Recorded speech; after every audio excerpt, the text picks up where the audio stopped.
За бүгдэнд нь энэ орой мэндийг хүргэе. Хуримтлал лайв маань анх дахь дугаар бол үгээр бол эхэллээ. Бүгдэнд нь энэ орой мэндийг хүргье.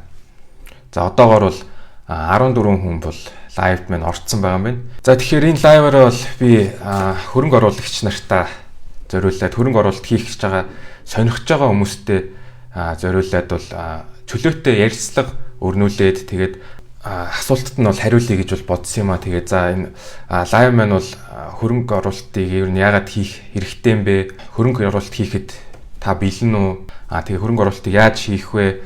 Хэрхэн судлах юм? Тэгээд эцэст нь ер нь яаж хөрөнгө оруулалтын багцтай болох юм бэ гэдгийг бол зааж сурахаар бол энэхүү контент болон пэйж бол эхлүүлсэн байгаа. За тэгээд энэ хүртлээр би та бүхтээс нэг асуулт асууя гэж бодлоо. Та огт хөрөнгө оруулалт хийж үзээгүй бол тэгэхээр манай энэ Google Meets дээр бол бас гарч ирж байна л та. Ганц нэг л оруулсан байна. Хоёр бол ер нь бол бас хөрөнгө оруулалт хийж үзсэн хүмүүс бол байх шиг байна. За тэр нь бол одоо сайн л байна. Би бол яг хөрөнгө оруулалтыг бол гэхдээ анханаас нь эхлүүлээд яаж хэрхэн зөв зохистой хийх юм бэ? Ялангуяа энэ хөрөнгө оруулалтын мэргэжлийн дэлхийн шилдэг хөрөнгө оруулагч нарын ном зэрэгээс бол үзээд тэгээд та бүгдэнтэй бол хуваалцахаараа. Яагаад ер нь хөрөнгө оруулалт хийх шаардлагатай юм бэ гэдгийг эхлээд үзэх хэрэгтэй. Хүмүүс ихчлэх ярьдаг хөрөнгө оруулалт 10-20 жилээр хөрөнгө оруулаад таны наад мөнгө чинь зүгээр цаас болчих штэ энэ гэж ярьдаг шүү дээ. Инфляц их ярьдаг. Инфляц 10% байгаа юм чинь мөнгийг чи идчих юм шүү энэ гэж бол ярьдаг. За энэ бол бас том нэг үндслэл бол болдог байгаа. За инфляц ингээ 10% байхад таны хөрөнгө оруулалтын өгөөч чи 10-аас илүү байх хэрэгтэй гэсэн үг. 12% хадгаламж эсвэл 18% хибүүц нээлттэй бонд тэгээд хаалттай бонд эсвэл хувьцаа бол бүр ингээд хязгааргүй өсөх боломжтой гэж бол онлын хувьд л ярьдаг шүү дээ. Тиймээс та бол мөнгийг чинь инфляц идчихдэг тул та мөнгөө бол ингээд өсөх хэрэгтэй гэдгийг бол энэ бол нэгдүгээр шалтгаан байгаа. За хоёрдугаар шалтгаан нь бол хуримтлал хийх яагаад чухал юм бэ гэдгийг ярих хэрэгтэй. За хуримтлал гэдэг бол танд бол санхүүгийн дархлаа гэдээ бол ойлгочих хэрэгтэй. Бидний амьдралд бол өдөр бүр л гинтийн санхүүгийн асуудлууд бол үүсдэг. Зардлууд бол гарч идэг. За тэдгээр зардлуудыг бол та ингээд хуримтлал үүсгээх байх юм бол банкнаас зээл авах эсвэл таньдаг хүнээсээ зээлж ижил авах шаардлагатай болно шүү дээ. Тэгэхээр та бол яах аргагүй хуримтлалтай болох бол шаардлагатай гэдэг юм аа. Хуримтлалыг бол олон улсад бол 3-аас 6 сарын хуримтлалыг үүсгэхийг бол зөвлөдөг. За энэ дээр харж ил та хэдүүлээ энд ингээд та хөрөнгө оруулахад бэлэн үү гэд ярьж байгаа. За эндээс эхлэх юм бол та ингээд яаралтай үед энэхүү зардлуудаа төлөх үйс 3-аас 6 сарын хуримтлал байгаа юу гэдэгт та хэрэв үгүй гэсэн бол та хөрөнгө оруулахад бол арай болоогүй нэ гэсэн үг. Та доор ээж нэг 3 сар за 6 сар бол бүр сайн. Тэгэхгүй болохоор зэрэг хүмүүс яадаг гэхэр зэрэг хуримтлалаа эхэлж доор ээж 3 сарын хуримтлалгүй байх юм бол тэр хөрөнгө оруулах гэж байгаа мөнгнөөсөө буцаагаад ингээд мөнгөө татчихдаг.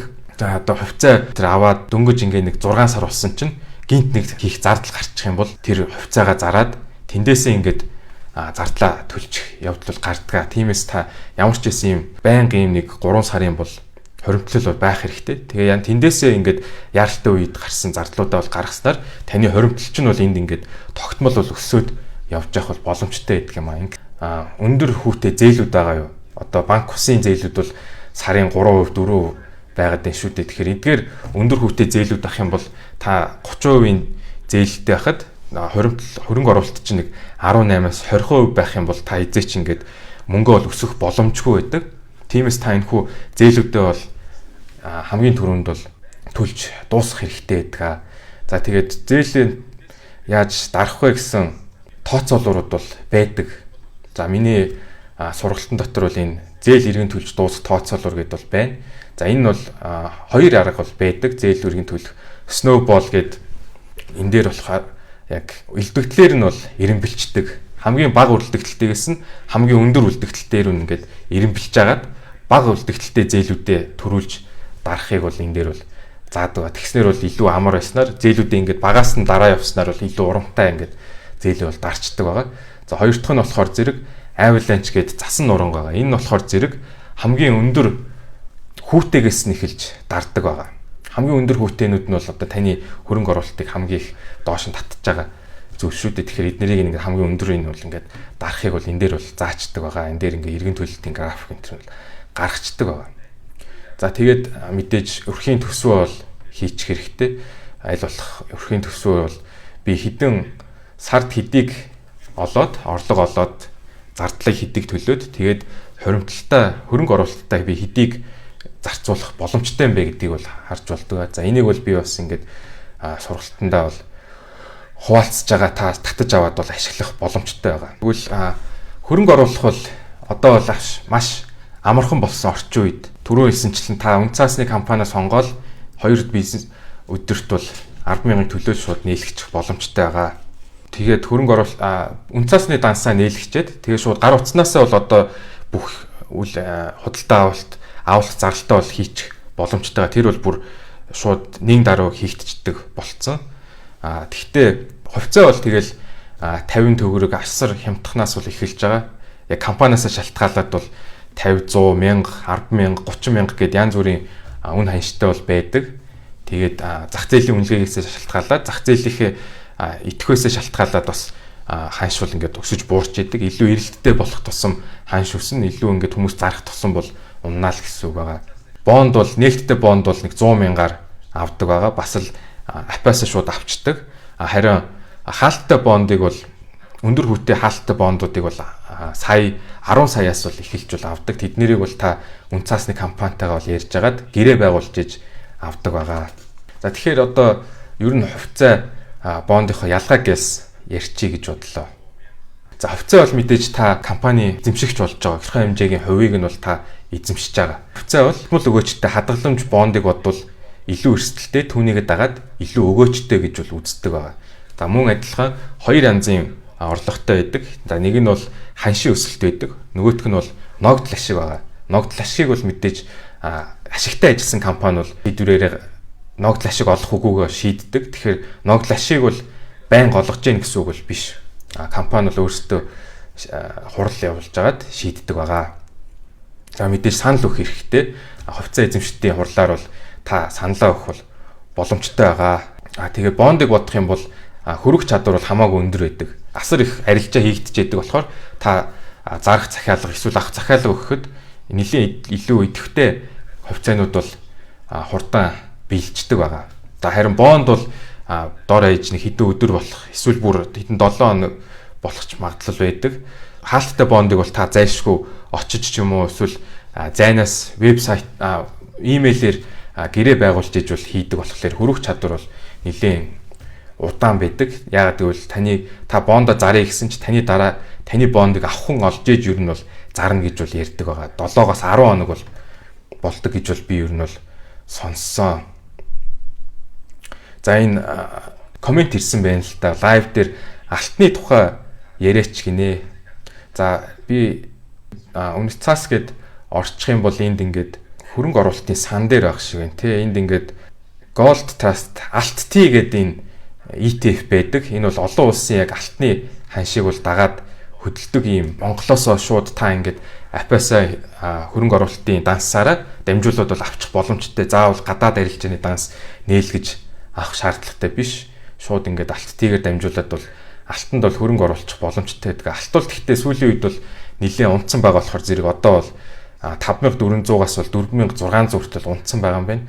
За олон улс төр ч гэсэндээ эдний ханш бол оны ихээр бол хамгийн өндөр ханш дээр ичээд одоо бол бас нэлээд унтсан байгаа. За мэдээж энэ бол олон улсын нөхцөл байдлаас бол хамааралтай байдаг. Гэхдээ та ямар ч байсан эндгээр хөрөнгө оруулалтын сан тэгээд эндээс MSC-гээс ер нь яаж хувьцааныхаа мэдээллийг харахын арилжигдсан түүх, ерөнхий мэдээллээс нь хэн эзэмшдгийг, санхүүгийн мэдээлэл энтрийг ер нь яаж авдгийг бэ гэдгийг бол би яг энэ хувьцаанд хэрхэн оруулах вэ, хувьцааны шинжилгээг хэрхэн хийх вэ гэдэг сургалтандаа бол заасан байгаа. Шууд зарагдах боломжтой авталтаа цуглуулад байхад зарах боломж хэрвээ гэж байна. За та бол ингээл авцсан бол шууд л биелэн шүү дээ. Энэ дээр одоо харъя л та арилжааны түүх дээр нь хараад ер нь бол 5 сая 6 сая гээд арилжаа бол нэлийн дайггүй явагдаж байгаа харагдаж байна л та. Тэгэхээр бол ямар ч байсан шууд бол биелэх боломж бол өндөр. Харин одоо зарах нь зөв үү? Өшөө цаашид унаад байх нь эрсдэлтэй юу энэ төр гэдгийг бол та өөрөө мэдээж шийдвэрээ бол гаргах хэрэгтэй. Ер нь бол миний гол хүрэх зорилго бол аль болох урт хугацаанд та ингээд хөрөнгө оруулах гэж үзээрэй гэсэн зүйлийг бол би бол зааж байгаа. Тэгэхээр яг ийм богино хугацааны ханшийн зөрүүнээс ашиг олох юм арилжааны төлөвийн зүйлийг бол би бол тэр болгон бол заахгүй. Гол зорилго маань бол урт хугацаанд яаж хэдүүлээ хуримтлалаа өсгөж хөрөнгө оруулалт хийх вэ гэдгийг л заах гээд байгаа. За тэгээд хүмүүс сая ярьсанчлан бонд болохоор зэрэг та бол мөнгөө хүнд зээлүүлчихэд засгийн газар эсвэл компанид зээлүүлчихэд за оронд нь та хүү аавна гэсэн үг. Та зээл авахд бол банкнд хүү төлдөг шүү дээ. За та бол одоо банк болцсон л гэж өөрийг бол бодох хэрэгтэй гэсэн үг. Бонд авч яхад бол за би хинт бондыг зээлдүүлж байгаа лээ. За эднэрийг бол яг бондынхаа үеэр би ярих гэж бодож байна. Гэхдээ хувьцааг авахтаа бол хүмүүс бас тэр болгон сайн мэдэхгүй авчаад идэг. Хүмүүс бол гадуур бол та дуртай компани л авчихлаа энэ төр гэсэн бас яриа бол гарах гад идэг. За би тэр түүнийг бол тийм ч оновчтой алхам биш гэж бол боддог. Яагаад гэхээр зэрэг та ямар компани хувьцаагаа авч байгаа гэдгээ бол яалтчгүй мэдэх хэрэгтэй. Адаглал санхүү нь хэр байгаа юм хин эзэмшдэг юм бэ гэдгийг бол мэдэх хэрэгтэй. Бид нар бол одоо машин антер авахтаа бол хэр гүйлттэй байгаа юм. За тос маслыг шалгах, за талх авахтаа хүртэл хамгийн хизээ үйлдвэрлэгдсэн огноог нь бол хүртэл шалгадаг шүү дээ. Бусад талах ямар үнэтэйгаа. За машин бас бусад адилхан машинууд ямар үнэтэй идэм бэ гэдгийг үнгүүдээрээс харж агаад тэгээд авах шийдвэрээ гаргадаг. Харин хувьцаа бонд дээр бол тэр болгон судалгаа шинжилгээ хийхгүйгээр шууд авчихад байгаа хандлага бол харагддаг. Тэгэхээр тэв байж бол болохгүй. Бүгдээрээ асар өндөр шинжилгээгээ хийгээд асар өндөр ийм итгэлтэй болж иж бол хувьцаагаа авах хэрэгтэй. Тэгснээр итгэл өндөртэй байх тусмаа та бол хувьцаагаа бол ингээд ирээдүйд тэр зорилго тавьсан зорилгодоо хүрэхийн тулд илүү удаан барих итгэлтэй болно л гэсэн үг. Энэ үрээд хэдүүлээ ер нь ямар хувьцаа авч гин, хувьцаа авахдаа ер нь юуг харж гин гэдгийг би асууя гэж бодлоо. За байна. Сонсож байна. Оролцож байгаад баярлалаа. Миний бодлоос одоо хөрөнгө оруулалт хийгээд нэг жил гаруй болж байна. 2024 оны 10 сарын 10-наас эхэлж анх энэ хувьцаа хөрөнгө оруулалтыг суралцсангаа баг багаар аваад яваад ирсэн. Тэгээд эхэндээ бол яг нөгөө нэг ингээд нөгөө нэг юуны хөрөнгөний биржийн топ 20 юунаас ингээд нэг баг 10 компани баг 20 компани юу ингээд мэдгүй ингээд аваадсан байхгүй юу? Одоо бол ингээд нэг жил гаруй хугацаа одоо баг 2 жил гэж жил гаруй хугацаанд ерөнхийдөө нөгөө нэг дотрын шигшээд эхэндээ бол мэдгүй аваад гэсэн. Тэгээд сүүл рүүгээ суралцаад явах явцдаа юу яадаг болцоо одоо нөгөө аль компаниг авах уу? Наадлаа шиг би бол урт хугацаанд юугээ хоригдл үүсгэж байгаа. Тэгээ одоо ингээд шигшээд надад нэг одоо нэг 11-2 компани юунууд авч байгаа. Одоо хамгийн одоо топ одоо Аппо ч юм уу Хаан банк гээл ингээд юунууд ингээд аваад яваад байгаа. Баг багаар. Тэгээд давхар бас нөгөө нэг саяхнаас эхлээд хүүхдүүдтэй бас нэгээд тус нь бас ингээд яг эхлээд би өөрөө сураад ингээд явсан зүг байсан. Өөртөө ингээд туршлага хийгээд эхлээд жил гаруй хугацаанд өөрөө хоригдл үүсгээ. Дараад нь би бонд руу орсон. Бонд бол их амжилттай явж байгаа. Миний баг ихэнх юм бонд руугаа. Гэхдээ хувьцаагаа сар болгон тогтмол бууштай хамгийн багадаа л 100,000-д ингээд аваад яваад байгаа. Бонд бол сар болгон л бас аваад яваад байгаа. Ерөнхийдөө жил гаруй хугацаанд бол би бараг нэлээд амжилттай явж байгаа. Тэгээд өөрөө чинь бас дагдаг бас нөгөө нэг Telegram групп дээр бас ерөнхийдөө өөрөө тэнд байт юм билээ. Тэгээ ингээд нөгөө мэдээлэл айгүй их цуглуулдаг. Тийм ээ, зөв шүү дээ. Тэгээ мэдээлэл айгүй их цуглуулж ижиж тэндээсээ нөгөө нэг айгүй их мэдээлэл. Одоо их чинь өнөөдөр тэр 5 купе гээл ингээд мэдээлэлүүд тэн дээр байгаад байна л та. Тэгээд тэр хоёроос хувьцааг нь авсан уу? Би 5-7 хувьцаануудаа авсан, купе дээр бас авсан байгаа. Гэхдээ харин одоо нэг ногтлоо шиг гээд яриад байна. Тэгээ купегээ дахиад авах уу яг уу 5-7 бол нэлээ өсөлтөө би ихтэй 20 эдтэй багт нь авч ирсэн. Зүг. Тэгэхээр надад нэлээ өндөр ашигтай байгаад байна л да. Одоохондоо би авахгүй нөгөө нэг ингээд хүмүүс шуурх үед нь би юу яахгүй гэдгээр л байгаа. Тэгэхээр жаахан эхэндээ мэдгүй авдаг гэсэн бол одоо ингээд жаахан хувьцааны үн одоо нөгөө хямдрах тусам буурах тусмал би илүү их нөгөө нэг хувьцаагаа аваад идэг. Тий, та бол яг ингээд судалгаагаа зөв хийсэн. За энэ компаниуд бол яг хангалттай ирээдүйтэй юм байна гэдгээ сайн итгэлтэй авцсан байх юм бол ингээд унжаахт нь бол авах нь бол хамгийн зөв байдаг. Ер нь бол та бол маш сайн өөрийгөө бол бэлтгэсэн байна. Тэгээ юу ч мэдгүй аваад минийх ингээ бүр хасаг руугаа яваадсан байхгүй юу? Айгүй өндөр бисахтай байсан. Тэгээд би энийг одоо яаж яах вэ гэж сүүлдээ судалгаа хийгээд нөгөө компаниудаас судлаад тэгээд дээрэс нь нөгөө шигшээд энэ хэрэггүй юм байна гэдгийг буцаад зараад тэгээд нөгөө хасахыгаа нэмэх болохын тулд нөгөө нэг хасагтай одоо нөгөө юунуудаа аппликейшн юунуудаа харж агаад одоо хасахтай улаасан байгаа юмнуудээсээ тэр чинь бол одоо хямдарсан гэсэн үг шүү дээ. Тэгэнгүүт нь тэрийгээ би аваад багаар нэмж аваад тэгээд яваад ингээд одоо бол юу яатсан байгаа. Одоо ногоон луга бүгд ихэнх нь орсон байгаа. Тэгээд ингээд 2 жил барьцсан болохоор ер нь бол нэлээд дэжгүй яасан байх нь шүү дээ. Эхэндээ бол би 25 он чинь 24 оны сүүлээр орсон учраас тэгвэл би зүгээр ингээд нөгөө нэг юу сурангаа заримдаа аав, заримдаа авахгүй багаар 10,000-аар ч юм уу эсвэл ингээд нэг багаар аваадсан байхгүй юу? Сар болгон биш. Тэгэнгүүт нөгөө сураад явт ингээд сурангаа нэг алдаг оног аваадсан чинь миний яг ингээд нэг хоримтлагц юу 3 сая болоод тэгээ ингээд хүү ашгаа бас нөгөө ногт ашгаа авчиж байгаа юм. 2-3 дахь удаа авчиж байгаа байхгүй. Тэгэнгүүт 26 оноос 25 онд бол бүтэн тэгж яваадсан байж тээ. Тэгээл суралцаал тэгэнгүүт 26 оны 1 сараас гэсүүлэл ерөөсө тоогчтой сар болгон хамгийн багтаал 100,000-ад. Ингээл аваад тэгээ өдөрт надад ингээд нөгөө боломж одоо 500 төгрөг байсан ч гэсэн авчдаг. Би 1000 төгрөг байсан ч гэсэн авчдаг. Ерөөсө ингээд багаар ингээд нэмээ. Таны яг ашиглаж байгаа арга чинь бол одоо ингээд сар болгон тогтмол ингээд ер нь авч ийн гэдэг бол нөгөө өртгөө дундчлах аргыг ашиглаад энэ шүү дээ. Ингээд унгасан ч өссөн ч ингээд авчиж байгаа. Ялангуяа унжаахт нь бол ингээд багаар авснаар бол таны өртөг багаснаар ирээдүйд өсгөхөд бол илүү өгөөж хүртнэл гэсэн үг шүү дээ. Би тэгээд ингээд ганц данс эхлээд ингээд нээсэн байсан байхгүй юу.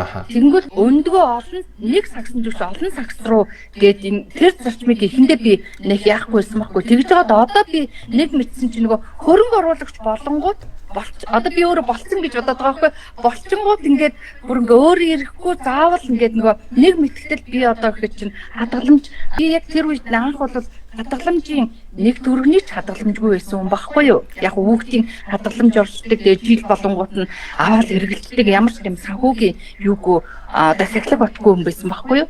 Тэгэнгүүт одоо болсон чи би одоо хадгаламжийн тэтгэврийн хадгаламжийн зээл бишээ хадгаламжтай болсон. Дээрэс нь хувьцааны 4-5 одоо юутэй данстай болсон бонд гэхэд чинь хит ингээд яасан. Тэгээ бонд нь бас аюу гоё би авсал та. Эхлээд би бондоо туршиж үзээд саяар авч жагаад гэхдээ би болохоор тийм амар тийм орлоготой хүн биш. Би цалингийн л орлоготой өөр орлого байхгүй. Ягаад гэвэл нөгөө бусдын адил банкны зээлтэй, лизингийн зээлтэй, аппликейшны зээлтэй, тэгээд цалингийн зээлтэй. Тэгээд миний мөнгө баг ихэнх нь нөгөө нэг банк зээлэндээ авчдаг үлдэгдэл би. Тэгээд нөгөө ийм байхад би одоо анх нөгөө сая төгрөг яаж одоо хуримтлал үүсгэнэ гэж эхэндээ жаахан тийм байсан чинь ингээ энийг багаар сураад байгаадсэн чинь би бүр яаж хийж байгаад одоо болгоод цалингийнхаа юг би төлж байгаа тэгэнгүүтээ одоо би ингээ сар болгон сая төгрөгөнд би бонд авдаг сар болгон хамгийн багтаал 100,000 төгрөгөнд би хувьцаа авдаг болсон. Тэгэнгүүт би алтыг болохоор бас нөгөө 4 янзаар авч байгаа байхгүй. Алтыг болохоор нөгөө одоо нэг алтны итеп авсан тэрийг авч байгаа. Дээрээс нь нөгөө их хадын чулуу гэдэг нэг аппликейшнээр нэг багаар бутархаагаар аваад байна та. За тийм байна. тэрийг би авч байгаа. Тэр бас ашигтай явж байгаа. Тэрийг тэднийх болохоор нөгөө 1 грамаар бүр бутархаагаар аваад байгаа болохоор би ингээд нэг одоо яг ингээд алтгүй ингээд хямдарч байгаа шүү дээ. Буурсан. Тэр үед ингээд би 0.1-ээр ч юм уу ингээд 50 60 дээр ингээд аваад ингээд хөөх ингээд юуг аваад байгаа байхгүй. Тэгээ алтаа өөр бас нөгөө нэг алтны хувьцаа нөгөө зарддаг эрдний нэрс үсвэлөө. Тий хувьцаа. Бидний би хуцааг тий ингээд алтыг тэгээ биетээр бас аваад байгаа байхгүй. Биетээр энэтэй хүн бас ингээ яг цэвэр нөгөө нэг 999 юм уу 990-тэй тийм сорцтой юу ингээд эмиг бөгжөрч юм уу. Ингээ өөртөө нэг хоригдл үзгээд тий. Тэгээд нөгөө олон сагсанд өндөг гэдэг нь маань одоо бонд авдаг болсон, дээрэс нь хувьцаа авдаг болсон, дээрэс нь хадгаламжинд яадаг болсон. Тэгээд бас нэг гоё юм нь болохоор нөгөө ард санхүүгийн одоо аавыгийн ард санхүү гэдэг шүү дээ. Тий би нөгөө нэг аппликейшнийг хэрэглэнгээ тэр бас их гоё юм билээ. Би тэрийг хүмүүс бас ашиглаасаа гэд би тэдний нөгөө Монгол coin гэдэг хүмүүс Монгол coin сонирхдаг юм билээ л дээ. Тэгээд би нөгөө тэдний coin-ыг мөнгөөр худалдаж авахгүй зүгээр аппликейшнийг ашиглангаа coin хөрөмтлүүлээд тэгээ минийх бараг нэг 10 хэдэн coin болцсон байхгүй 10 хэдэн мянган. Тэгээд тэр coin-а бас мөнгө болгочмоор байна гэсэн чинь айгүй гоё нөгөө тэтгэврийн хөрөмтлөл рүү шууд мөнгөний хэлбэрээр оруулаад сар болгон 100 мянгаар мөн 150 мянгаар мөнгөний хэлбэрээр ингээ бас ингээ хөрөмтөл үсгэж байна. Мундаг шүү. Та хэдэн настай байлээ хэрвээ би болохоор л тэ одоо 50 хүрсэн байхгүй юу? Тэгсэн ирнэ 50 хүртэл. Хэд хүртлээ одоо хэдэн жил ер нь хөрөнгө оруулна гэсэн төлөвлөгөөтэй байгаа вэ? Би бол одоо байнга цаашдаа одоо бүр 65 насны туршдаа би гатлаа тэгээ цаашаагаа гэж явах нь шүү дээ. Тэгээд дээрээс тэгээд би одоо ингээд тэтгэврт одоо би ингээд нэг компанид ажилладаг байхгүй юу? Тэгээ миний онцлог нь бол нөгөө яг компьютер дээр суудаг болохоор би одоо нөгөө цалингаас өөр орлого байхгүй ингээд бизнес хийх ямар ч тийм юу байхгүй учраас ингээд онлайнаар одоо нэмэлт орлого олох юу байна гэж хайсаар байгаад энэ хөрөнгө оруулалтыг судлаад онлайнаар хөрөнгө оруулалтаа судлаад одоо би бүр аюу гоё явж байна. Яг уу танд бол миний бас хүргэх нэг зүйл бол одоо таны арай хийж эхлэегүй зүйл бол магадгүй гадаад олон улсын хөрөнгийн захтаас бас оролцохгүй тийм бас сонирхол ээж магадгүй л дээ. Тий. Би бас тэгээ одоо ингээд нөгөө өөр ингээд бүтэн жилийн хугацаанд нөгөө ашигтай болсон. Одоо би танд ингээд шулуухай хэлгээд ингээд нууц хэлэхэд би өөрөөс ингээд 25 сая төгрөнд бонд авсан байгаа байхгүй. Гэхдээ би нэг дор 25 сая төгрөгийг гаргахгүй шүү дээ. Нөгөө баг-багаар ингээд яваад ирсэн чинь туслаар ингээд баг-багаар аваадсэн чинь өөрөөсөө 25 сая төгрөг гаргасан байсан байхгүй юу. Тэнгүү тэрийг ингээд бүтэн жилийн хугацаанд чинь 32 сая төгрөг болсон байгаа байхгүй юу. Тийм. Би тэгээ дандаа нөгөө хаалттай бонд авдаг байхгүй юу. Тий, хаалттай бонд бол илүү найдвартай байдаг шүү дээ. Илүү тогтмол өгөөжтэй та хэдийг авах юм бэ гэдэг мэддэг болохоор илүү эрсдэл багтай. Гэхдээ илүү найдвартай гэж бол явдаг. Тэгэнгүүт нөгөө нэг хувьцаа маань ингээд өөрөөсөө баг-багаар ингээд хөндлүүлсэн чинь бүтэн жилийн хугацаанд ингээд би зүгээр жилээр нэрж байгаа. Тэрнээс хойш өчнөө өсөлтөө жилээр яхад би 3 сая төгрөг өөрөөсөө ингээд баг-багаар ингээд хөрөмтөл үсгээд хувьцаа авсан байгаа байхгүй юу. Тэр маань тэгсэн чинь одоо баг 4 сая болоод явсан байгаа байхгүй юу. Тэгээд нөгөө ногдлашгаа авч байгаа буцаагаар би явж байгаа. Ногдлашгаа нэмээд хувьцаагаа аваад тэр бас нэг арга байдаг л та. Ногдлашгаа нэмж аваад ах юм бол та ингээд өсрөө дахиад нөгөө нийлмэлхүү гэдэг шиг давхар ингээд аваад. Тэр нийлмэлхүүгийн үг аюул их яаж байгаа. Тэгээ бондон дээр хамгийн гол нь нөгөө нэг сар улгаа аваад байсан чинь нөгөө хамгийн би болоо бондыг нөгөө улирал тутамдаа болж өгөөж авахыг тим юг сонгодог байхгүй юу? Тэгээд жоохон хүү өндөртэй тэгсэн чинь нөгөө ингээ аваад ирсэн чинь одоо нөгөө улирал тутамд өгөөж авч ирдэг гэсэн бол нөгөө сар болгон аваад ирсэн чинь олон бондыг чи юу ингээ сар болгон нөгөө бондын өгөөж орж ирдэг болсон. Зарим бүр нэг сард 3 ч бондын өгөөж орж ирэх юм. Ийм гоё болсон. За би танд бол яг энэ би зочил гээд энэ дээр ингээд хуримтлал цэг, зочил цэг, дижитал гээд орох юм бол ийм сургалтууд байгаа. Энэ дээр бол гадаад арилжааг бол юу нь яаж орох юм бэ? Яаж дансаа нийлэх юм. Тэгээд арилжаа яаж хийх вэ гэдгийг бол заасан байгаа. За энэ бол миний нийт цогц сургалтанд бол орцсон байгаа. Та эндээс бол бас сурч болно шүү. Гадаад арилжааг ямар гэдгийг ингээд. Линкийг би яаж авах вэ? Линкийг би яг энэ комменттэй бичиж description дээрээ оруулсан байгаа энэ лайвынхаа. Тэгээ миний пэйж дээр бас about гэд юун дээр нь орох юм бол дээр нь байгаа. Одоо тэгээд би нөгөө Монголынхаа юм дээр ийм амжилттай явж байгаа учраас нөгөө арилжаа бас жаахан сураа арилжаа гэхдээ айгүй эрсдэлтэй юм байх тий. Тэгэнгүүт би яг нөгөө нэг эрсдлээ одоо би нөгөө нэг эрсдлээ ерөнхийдөө мэддэг болсон учраас арилжааг яг нэг сураад ингээд яачих юм бол би өдөрт $5 $10 баг юугээр тэгээд ингээд нөгөө орж ирсэн ашиггаа хөрөнгө оруулалт хий гэсэн тиймэрхүү юу сураад явж байна л да.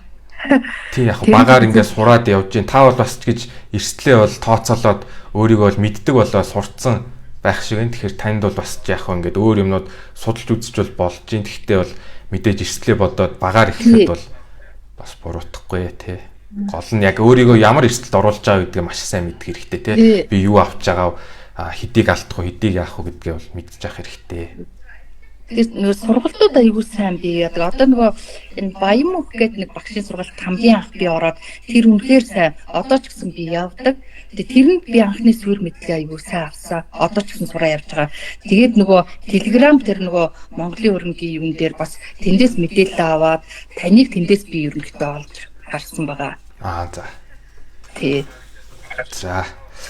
За баярлалаа. За тэгэхээр саяны үний ярьсанчлан хүмүүс айгүйх бонд авч байгаа харагдаж байгаа л та. Хүмүүс ер нь бол бонд гэж юу юм гэдгийг бас тэр болгон мэдэхгүй. Гэхдээ айгүйх сонирхоод байгаа харагдаж байгаа. За бондыг болохоор зэрэг мэдэхгүй байгаа болохоор зэрэг шууд ингээ өндөр хүүтэй пост энтрийг харж агаад авчих гээд байгаа харагддаг л та. Бондыг бол бас адилхан та яг хувьцаа шиг судалж иж авах хэрэгтэй байдаг. Бид нар бол одоо бондыг бол сая та банк шиг хүнд ингээ мөнгө зээлж байгаа гэд харах хэрэгтэй. Тэр өнцгөөс харах хэрэгтэй гэж бол үзсэн.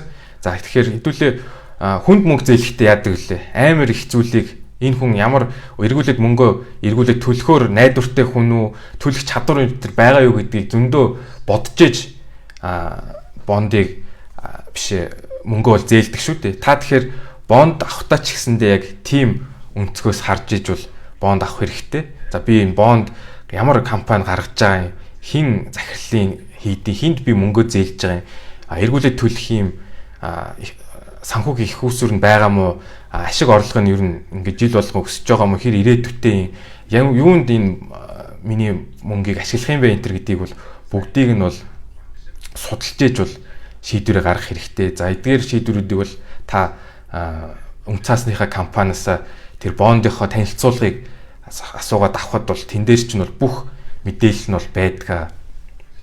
За тэгээд би бол үүнийгөө бол бас л адилхан бондынхоо сургалтын дээрээ бол яг ингээд бондыг судлах гэсэн сургалтын дээр бол ер нь заасан байгаа. Бондын ямар төрлүүд эдийн, нээлттэй бонд, хаалттай бонд, тэгэл хибүүц гэж юу гэдэг, банк усын салбар ер нь яагаад их эрсдэлтэй гэж үзсэн. Тэгээд судалгаан дээр бас бондуудын нийт 100 бонд дээр судалгаа хийсэн чинь 37% нь өндөр эрсдэлтэй гэж гарсан байна. Тэгэхээр одоо энэ хаалттай бонд гэхэд бараг 320 бонд байгаа юм л та. Энэ дээр харахад бол тэгэхээр 320 бондоос та алийг нь яаж шилж сонгох юм бэ энэ төр гэсэн нэлээд юм бас нэхур хандахгүй бол эрсдэл бол өндөр байдгийг бол энэ бусад шинжилгээнүүд бол харуулсан байгаа. За үүнийг бол та ингээд сургалтаас минь бол үзчихэж болно. За одоо тэгэхээр хэдүүлээ түрүү ярьсанчлан та яагаад хөрөнгө оруулахын гэдгээ үзчихлээ. Хөрөнгө оруулахад бэлэн үү? Ер нь яаж өөрийгөө бэлэн эсэхээ мэдхийг харчлаа. За хувьцаа бонд гэдэг юу гэдэг. За хибүүц центр бол бүгд бондтой бол ойролцоо. Тэгээд яаж судлах вэ гэдгийг бас харчлаа. Тэрийг бол би бол ер нь бол сургалтаар бол яг заасан байгаа. За одоо тэгвэл ер нь яаж багц үүсэх юм бэ гэдгийг хэдүүлээ харъя л та. За энийг бол хөрөнгө оруулалтынхаа багцыг үүсгэхдээ бол та зорилго тавих хэрэгтэй. Хүн болгоны хөрөнгө оруулалтын багц, хөрөнгө оруулалтын зорилго бол өөр өөр байдаг.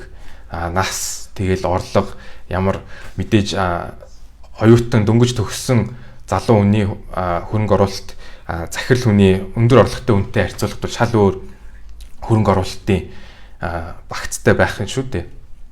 Тэр болгоныг бол та ингээд судалж иж бол тооцоолж иж авдаг байгаа. Тэгээ мөн өөрийнхөө эрсдэл даах чадвар хэдийн хугацаанд оруулах юм бэ энэ гэдгийг бодож иж ямар юмнуудад хөрөнгө оруулах юм бэ гэдгийг бол харна. Тэгэхээр танд урт хугацаа байх тусмаа 5 буюу түүнээс дээш жил байх юм бол та илүү өрсөлдөлттэй хувьцаа, биткойн эсвэл өөр юм өндөр эрсдэлтэй, өндөр өгөөчтэй зүйлүүд рүү оруулах боломжтой. Яагаад гэвэл зэрэг танд илүү урт хугацаа болохоор зэрэг та бол ингээд тэр хөрөнгөний зах юм бол савлгааг бол даваад чадах ийм хугацаа байгаа гэсэн үг. Харин танд богино хугацаа байх юм бол та тэр савлгааг бол дийлэхгүй тул илүү ийм найдвартай, илүү тогтмол өгөөчтэй зүйл рүү бол хөрөнгө оруулах хэрэгтэй. Хадгаламж, бонд гэх мэтчлэн. Эднэр нь бол танд бол богино хугацаанд бол та яг за би бол ингээд 12, 15, 20% бол ингээд хүртэж шинэ.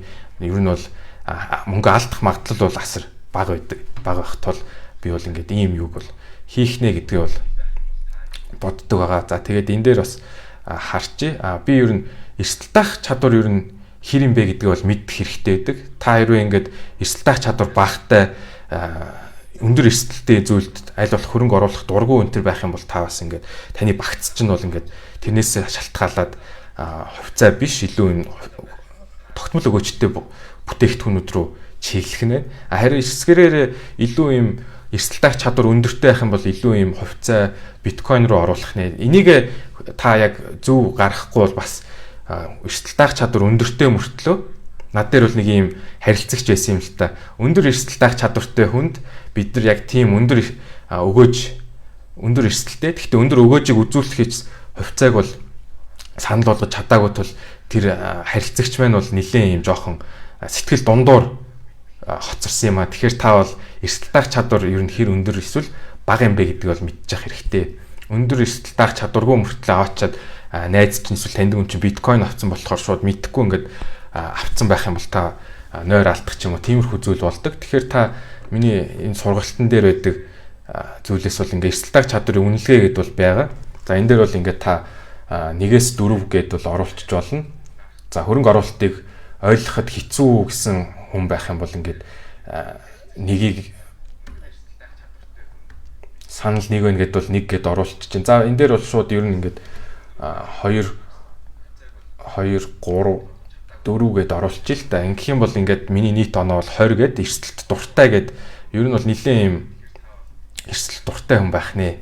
Тэгэхээр би бол ингээд өөрийгөө бол эдгээр зүйлс асуумжийг үндслээд өөрийгөө бол ингээд тодорхойлчихж байгаа. За энэ бол нэг зүйл байгаа. Тэгээд яагаад ер нь хөрөнгө оруулалтын багцыг үүсгэх хэрэгтэй юм бэ гэдгийг бол саяны хүнээс бол сонслоо шүү дээ. Энэ бүх өндгөө нэг сагсанд хийж болохгүй гэсэн алтан дүрэн байдаг. За тэрийг бол бүгдээрээ бол энэ саяны үнээс бол сонссон. Бүх өндгөө авч нэг хувьцаанд хийсэн нэг coin хийчихвэл тэр хувьцаа coin ч унцхад шууд мөнгө алддаг. Тэрийг бол бүгдээрээ асар олон кейсүүдийг бол мэдэх билээ. Тиймээс бол хэдүүлээ өөрийнхөө багцыг бол маш сайн тодорхойлох хэрэгтэй. Энийг бол би сургалтандаа заасан байгаа. Яг хуу 100-гийн дүрм гэж бол байдаг. Та ингээд өөрийнхөө наснаас за би одоо 30-тай гэх юм бол 100-аас 30-ыг хасаад тэр 70 гарч байгаа шүү дээ. 70% хувьцаанд оруул гэж бол үздэг. Энэ бол гэхдээ зүгээр л нэг ерөнхий юм багцлах зүйл байгаа. Хүмүүс бол ингээд яг ямар шүү хөрөнгө оруулалтын багцаа бүр мэдхгүй шуурхаа ингээд хийчих зүйл бол та ингээд хүний өөрийнхөө насан дээр тулгуурласан юм багцыг бол үүсгэх боломжтой байдаг. 70% би хувьцаанд 30% бондд гэд бол ингээд гаргацдаг бахан. Илүү ингээд залуу хүн бол илүү юм хувьцаанд оруулах гэсэн юм онлын хувьд бол байдгаа. Илүү ингээд өндөр настай бага хугацаатай хөрөнгө оруулах хугацаа байх тусмаа илүү юм бонд зэрэгт бол оруулаа л гэсэн санаа явж байгаа. За тэгээд энд бол ингээд бас нэг зүйл байгаа. Энд бол би хөрөнгө оруулалтынхаа багцыг ер нь яаж бүрдүүлээд тэгээд миний ер нь багцын хүлээгдэж буй өгөөж тэгээ багцын эрсдэл ер нь хэр юм бэ гэдгийг бол энд бол ингээд харуулж байгаа. За энэ дээр ингээд харах юм бол хөрөнгүүдийг бол би ингээд жагсаацсан байна. Би ингээд хаалттай бонд гэдэг төрлийг нь бол ингээд оруулсан. За миний нийт бондын бол ингээд 30%-ийг нь бол эзэлж байна. За яагаад гэвэл 70%-ийг нь өөр юмд 30%-ийг нь бондд гэсэн болохоор за хүлээгдэж буй өгөөж би ингээ 20% өгөөчтэй бондд оруулчлаа. За эрсдэл бол тэг гэд өгсөн яхаа мэдээж эрсдэлгүй хөрөнгө оруулалт гэж бол байхгүй. Засгийн газрын үнцаас л биш бол байхгүй. Тийм биш. Гэхдээ энийг бол арай энгийн байдлаас хийх үүднээс бол ингэж оруулсан байгаа. За тэгээ ингэж инлээд үзэхэд бол 30%, 20% өгөөж бол нэг 6% өгөөжийг бол жигэнсэн өгөөжийг бол гаргаж өгч байгаа. За энэ дээр бол би ингээд Америкийн ETF-ийг сонгочлаа. Америкийн нийт 3,000 хувьцааг дотроо багтаасан хувьцааг бас 30% нь бүрдүүлчлээ. Монгол Апу хувьцааг 15%, Хас банкыг 15% нь илүү өсөлттэй хувьцаа гэж бол энэ дээр бол оруулсан байна. За ер нь Blue Chip хувьцаа гэж юу юм, ETF гэж юу юм, өсөлтийн хувьцаа, ногдол ашигын хувьцаа гэж юу юм бэ гэдгийг бол би бас сургалтандаа бол заасан байгаа. 5 толгойг бол 10%-ийг нь бол ингээ гаргачлаа. За тэгээ хүлээгдэж буй өгөөжийг нь бол би ер нь бол өнгөрсөн жилүүдийн өгөөжөнд хийдэг байгаа юм. Тэгээд өнгөрсөн 5 жилийн өгөөжийг нь бол дундчлаад гаргацсан байгаа. За тэгээд эрсдлийг нь ч гэсэндээ TDB-гийн Data Lab гэдэг байдаг. Тэн дээр бол яг ингээд тооцоолол гаргацсан байдیں۔ Жилийнх нь хэлбэлцэл хэд байдیں۔ Ер нь хэр их савлдсан бэ гэдгийг нь бол заасан байдаг. Тэрийг нь бол ингээд эрсдлээр нь бол ингээд аваад үзчихдэг. За ингээд жингээр нь ингээд үзээд өгөөж эрсдлээр нь бол ингээд үзэхэд бол миний хүлээгдэж буй өгөөж 19% байна. За багцсан эрсдэл маань бол нэг 16%. За эрсдэл тохируулсан өгөөж маань бол ингээд 1.2 гэж байгаа юм. Тэгэхээр бол миний өгөөж бол эрсдлээсээ бол илүү өндөр байна л гэж бол хэлэх гээд байгаа. Энийг ер нь ямар ач холбогдолтой юм бэ гэхээр зэрэг хитрхийн өндөр ийм эрсдэлтэй хэлбэлцэлтэй зүйлтэй тэгсэн мөртлөө өгөөж нь бас тийм ч өндөр биш. Хувьцаа энэ төр авцсан байх юм бол таны энэ эрсдэл чинь өгөөжөөсөө бол илүү даваа явцдаг. Тэгснэр бол таны багц бол бас тийм ч сайн биш гэж бол үзэхээр ах нэ. Ер нь бол өөрийнхөө хөрөнгө оруулалтын багцыг үнэлж гинэ л гэсэн үг. Энийг ашигласнаар бол. За ямар ч хэлсэн өнөөдрийн лайв маань энэхүү 8:46 болцсон байна. Тэгээ энэ хүү хүрээд бол миний бэлдсэн өнөөдрийн лайваараа ярих зүйл маань бол дууслаа. Бас нэг гол зүйл нэ. Та тэгэхээр бүгдээрээ саяны ярьсан зүйлүүд би бүгдийг ингээд хөрөнгө оруулалтын цогц сургалт гэдэг энэ зочлол вебсайт албан ёсны вебсайт гэж бол би өөрөө нэрлээд байгаа юм. Ягаад гэхээр зэрэг бас хүмүүс таньж мэдхгүй Facebook чатаар шууд дансаар одоо ялангуяа энэ сүүлд энэ банк занкны асуудал гараад байгаа болохоор зэрэг өөрийн гэсэн юм албан ёсны вебсайтаар ер нь сургалтаа ингэж хүмүүст түгээвэл хуваалцвал илүү зөв байх юм болов уу гэж бол үзснээс би энэ дээр бол хийсэн байгаа. Энэ дээр бол ингээд бүх зүйлийг бол одоо хувьцааг ер нь яаж сонгож шилж авах юм, бонд дээр ч гэсэндээ юуг анхаарч авах юм. Би бол ингээд олон жил судалж, туршиж үзэж хөрөнгө оруулалт хийж иж бол авсан. Алдаач гаргасан, онсон ч юмнууд зөндөөсөн. Тэрийгээ бол бүгдийг нь танд хуваалцаж байгаа болохоор зэрэг та бол ингээд хамаагүй их цаг алдаж болох мөнгө энтрээ бол хэмнэх боломжтой байгаа. За тэгэхээр энэ үрээд бол миний бэлдсэн зүйл бол дууслаа. Тэгээд одоо Facebook Live болон энэ Google Meet дээр хүмүүсийнхээ асуултанд хариулъя. Саяхнаас хувьцаа авч эхэлсэн хашраад туршаад л явж гин гэж юм. Хувьцаа бол бас тийм сайн мэддэг болж ээж яг нэг тодорхой хэмжээний төвшөнд хүрчээж юу нь бол хувьцааг авч эхлэх эсвэл маш бага мөнгөөр ингэж түрүүний хүн шиг авч өөрөө судалж иж бол орох хэрэгтэй гэдгээ тэгэхгүй мэдхгүй орох бол бас асар өндөр эрсдлийг бол яах аргагүй дагуулдаг. Facebook дээр сургалтыг хаанаас үзэх вэ гэж асуусан байна. Тийм зочил би лайвынхаа юун дээр энэ дээр би бас комментор оруулчихъя гэж бодож байна. Асуулт байна уу? Тодруулж асуух. Байна ремит. За сайн байна уу? Сайн байна уу?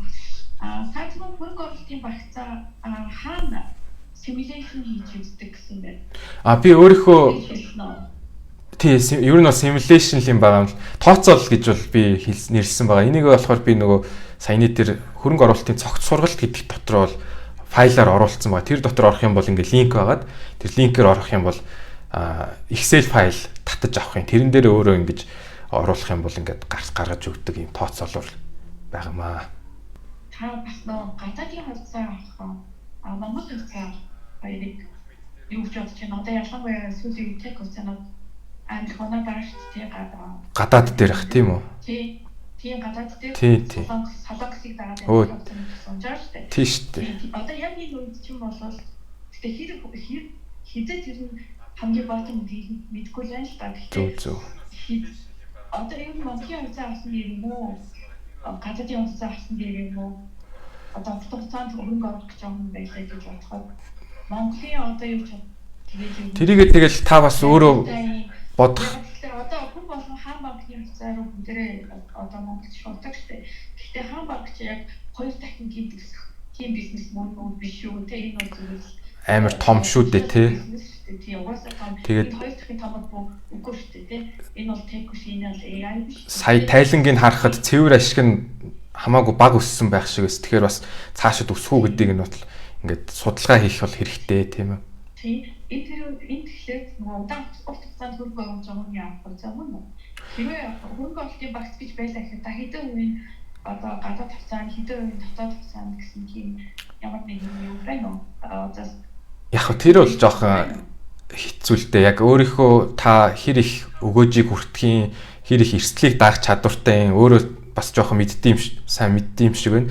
Эрсдэл өндөртэй юм чинь та өөрөө эрсдэл даах чадвартай хүн бол илүү ингээд гадаадынх руу орох бодол байх нь шүү дээ. Гадаадынх бол илүү юм савлгаа ихтэй. Тэгэхээр илүү их өгөөж өгөх магадлал байдаг. За дунджаар бол нэг 10% гэдэг боловч яг ингээд саяных шиг AI хувьцаанууд одоо 50-аас 60% бол унчаад байгаа байхгүй ориглоосоо. Тэднэр лөө бол одоо ингээд баг багаар ингээд ёрол унталтаас ингээд аваад байвал бас дэжгүй шүү. Ирээдүйд ингээд өсөлт хүртэхгүй гэсэн бол байгаа. За би бол бас нэг харилцагчид бол санал болгосон байгаа. Google байна, Alibaba байна. Яг энэ 25 оны 4 сард бол энэ нөгөө Трамп чинь тариф тогтоогоод тэгээд асар өвчтөй унахт нь бол яг ингээд Google-ыг авчвал зүгээр штэйгээд 150% дээр авсан баха. Одоо бол ингээд 300 гарцсан явж байгаа. Яах аргагүй AI юм бол тэргүүлэгчдийн бол нэг болцсон болохоор ингээд бас амжилттай байх шиг байна л да. Тэгэхээр бол гадаад хувьцаан дээр бол асар их боломжууд бас байдаг. Гэхдээ дотоод дээр ч гэсэн нэлээд боломжтой. Би бол дараачийн лайваар бас дотоодынхоо авсан хувьцаануудыг бол хуваалцъя гэж бодож байгаа. Сая бол 5 толгойн төр бол юу вэ 40% өгөөж хүртсэн. QPV бас 10 гаруй % бас нэлээд өөрхөн бас өгөөж хүртсэн баг шиг шүү дээ. Нэг сар л болоход шүү дээ. Тэгэхээр бас боломжууд бол хангалттай байгаа харагдаж байна.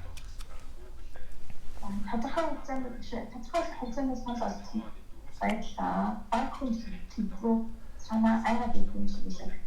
Хоёрдугаар гэхдээ таны нэг постыг хийгээ болоо асуухаас цаашаа одоо хэдийх үнэтэй гэж PE ямар нэг ratio-г хийж хэлсэн.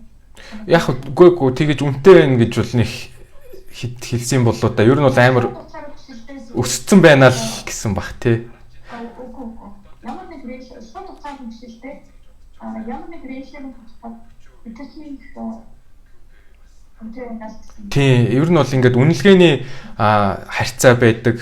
Одоо P тэр бол одоо ашгийг нь бол харьцуулж байгаа юм л та ханштай нь харьцуулаад. За тэгээд эзэдийн өмчөөр нь харьцуулах гэдэг айгүй олон юм зүйлээр ингээд харьцуулахад бол хувьцааны ханш асар өндөр өссөн байх юм бол магадгүй ингээд буцаад унах юм болов уу гэсэн тийм л юу байдаг л да. Тэгэхээр үнэлгээг харах хэрэгтэй, ашиг орлогыг харах хэрэгтэй, ногдол ашиг энтер гэдэг юмнуудыг бол зөндөө судалж ижил үзэх хэрэгтэй л дээ.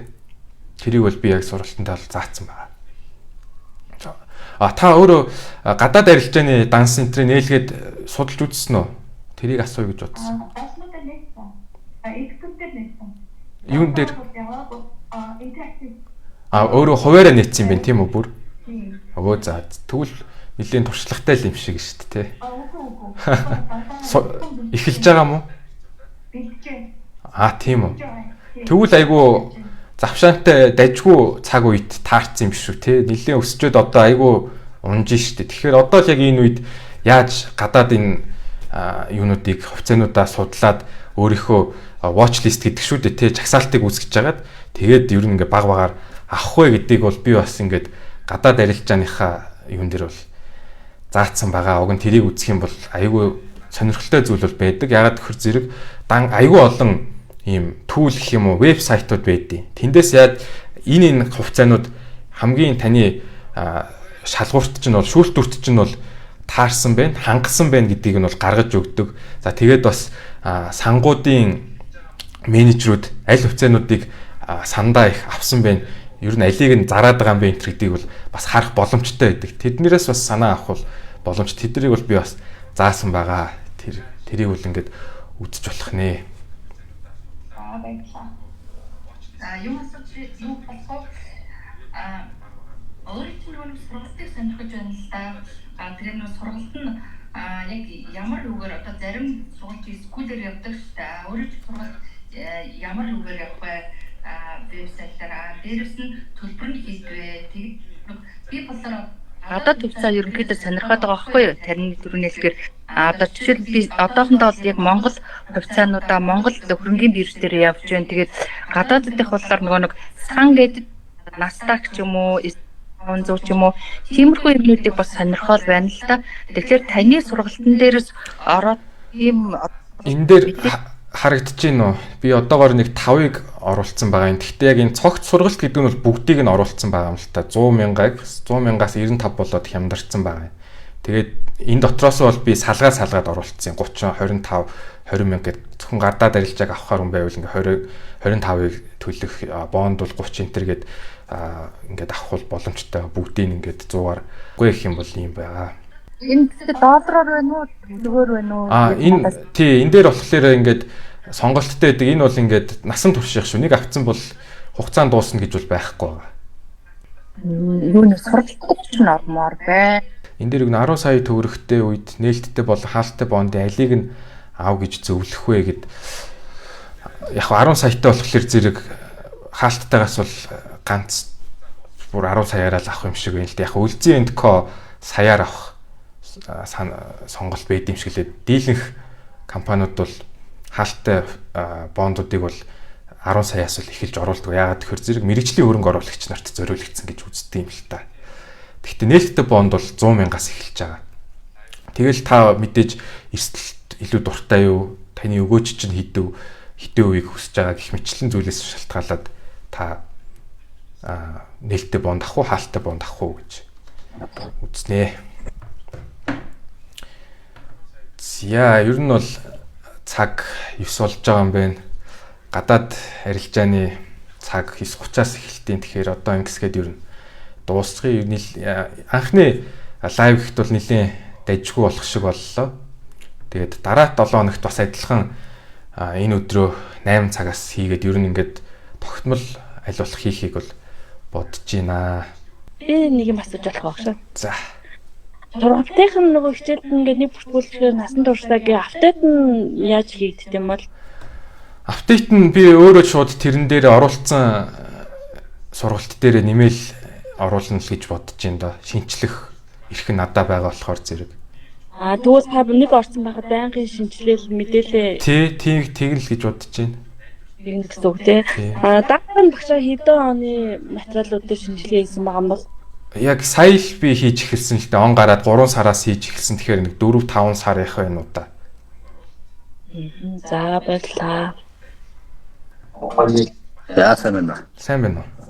За оройн нэг юм асуусан. За. Энэ эдгээр үсэс хувьцааны талаар нэг мэдээлэл энэ юу нэр ирээдүйд хувьцаа бай ер нь одоо сүүлийн нөгөө мэдээлэл гаргануудад дэлхийн нөгөө зах зээл нөгөө альбонсон гэдээ бас яах эрсдэлтэй тал руугаа ороод байна уу? Энэ талаар нь таны бас судалсан үйл энэ талаар мэдээлэл. Тий, яг хөө би бол бас ингэж зөвлөдөг л дөө. Хувьцаагаас нь илүү шууд алтанд хөрөнгө оруулахыг хүсэж байгаа бол яг тэр алтны ETF-ийн авчих эсвэл бүр яг тэр түрүүний хүн ярьсанчлан бүр ингээд бит алт хүртэл аваад байна гэж шүү дээ. Тэр бол яг хөө арай жоохон практикийн үед нийцэхгүй бах. Гэхдээ илүү юм ETF-ээр ингээ Монголдоо ч одоо авчдаг болцсон байна. Тгийж авч болж ин гадаадын арилжааны данс нийчих юм бол тэрийг авчиж болж. Тэгэх юм бол та яг шууд алтны тэр ханшаас нь өгөөж хүртдэг байхгүй. Тэгэхгүй компани хувьцаа алтны уурхайны компани хувьцаа авчихар чинь бас тэр компанитай холбоотой хүчин зүйлс одоо санхүүгийн тайлан захирал нь ямар асуудалд учрахаас шалтгаалаад тэр болгон яг алттайгаа адилхан ингэж өсөж буурдгүй зүйл бол ажиглагддаг. Алтныг өсөд ахт чинь хувьцааны ханш тийм их өсөхгүй байх ч юм уу эсвэл хангалт яг адилхан хэмжээний өсөхгүй арай бага өсөх гэсэн тиймэрхүү зүйл гардаг болохоор зэрэг би бол илүү яг алтанд хөрөнгө оруулах гэж бол яг алтанд нь хөрөнгө оруулахыг л санал болгодог л да. Тэгэхгүй хувьцаа алтны хувьцаа болохоор чинь зэрэг тэгэл яг л адилхан алтны хувьцаа компаниг шинжилж байгаа шиг шинжлэх хэрэгтэй л болно гэсэн үг. За баярлалаа. За